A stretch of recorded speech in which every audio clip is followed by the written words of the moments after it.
You've got a friend in me.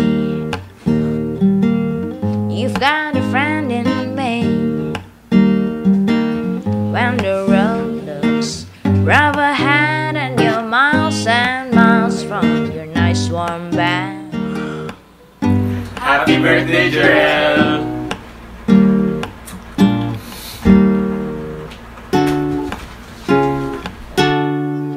You've got a friend in me. You've got a friend in me. When the road looks rough ahead and you're miles and miles from your nice warm bed. I supported you. Just because that is remember loyalty. what your old pal said. Boy, you've got a friend in me. Yeah, you've got a friend in me. Sana makagraduate ako. Ay, wish for Jarell. Oo. Ano wish mo sa sarili mo? Parang gano'n. Wish for Jarell. Ay, You Jarell. got troubles, Happy then birthday. I've got them too. There isn't anything you can do. Sana Just stick matapos mo na yung together, belt see it sa through, 'cause you've got November. Ay, tama ba? November, tapos na siya. Ay, di ba? Kasi kung November siya matatapos, March pa siya gagawin. Hindi, ibig sabihin, wala na siya ng November. Dapat tapos na Some November. of the folks Sige, might dapat get a little bit tapos mo na smarter dapat than ng I July, am. Jarell. Because Para yung I August to October, banjing-banjing na lang. Hindi, wala na mag-review. Magaling yan sa Jarell. Magaling yan sa maraming bagay. Jarell. As the years go by, a friendship will never die. Mabuhok si You Jarell. gotta see it's our Magaling. destiny. Ooh. So maraming bagay. Ooh. You've got a Parang friend nalaman in pa. me. Magaling nga. Yeah, super Magaling galing siya sa din. TED. Magaling din siya makipag-usap, magaling makipagkaibigan, magaling kahit ano, basta magaling siya. Nagtaga lang, parang hindi na maganda to para sa birthday. Magaling nga siyang tao. Ano ba? Bakit? Saan mo na lang na-appreciate si Boris? Sa pagiging Got a friend in me.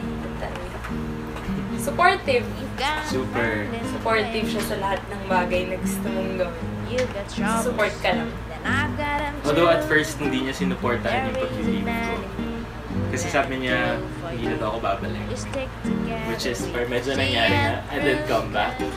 But still, he's there to support me. You're there to support me. Huh? So yan, susuportahan din kita. Sa kahit anong gusto mong gawin na acceptable.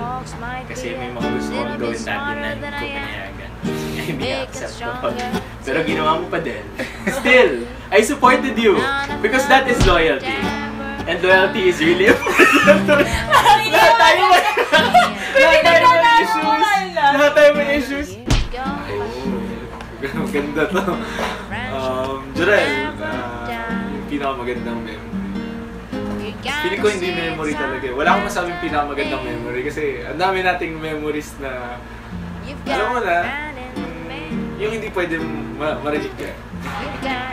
Kaya siguro yung ano na lang. Wala eh.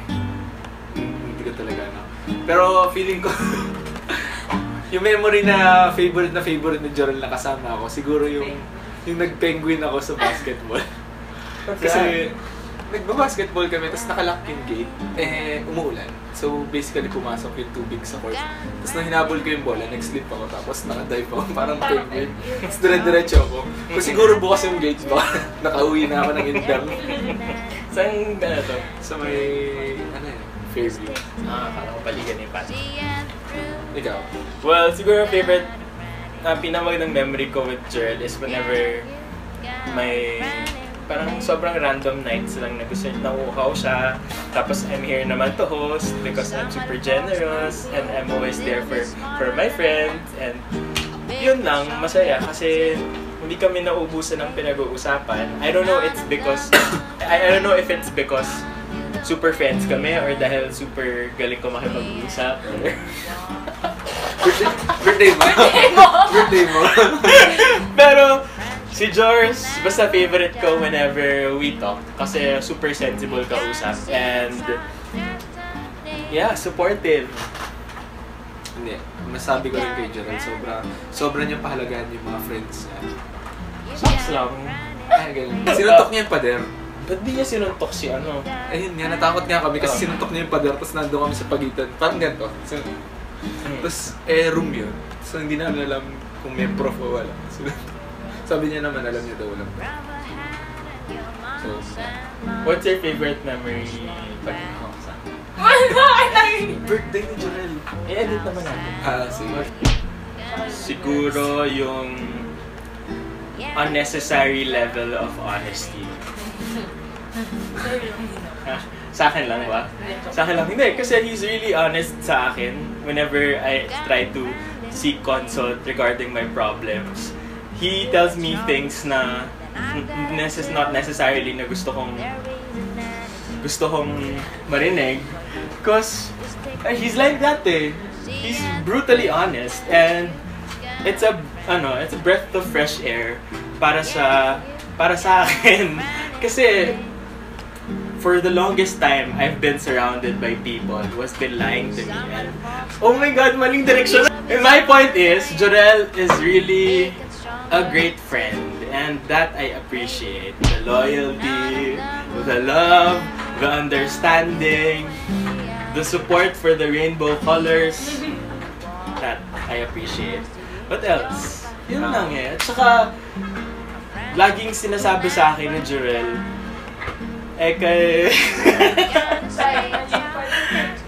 ni Jorel strong ako. So, yun ang papaniwalaan ko. Alright. That's a wrap. Next na lang, gaano mo kakilala si Jorel? Favorite color ni Jorel? Blue. Favorite kailan birthday ni Jorel? January 11. 1994. Ay, 1994. Ay, 1995. 1995. Sorry. Alam mo, yun yung tinatawanan namin, ha? Bungol! January 10. 11 kayo. Oh my God! Oh, sorry. Oh my God! Okay. 10. Kasi 11.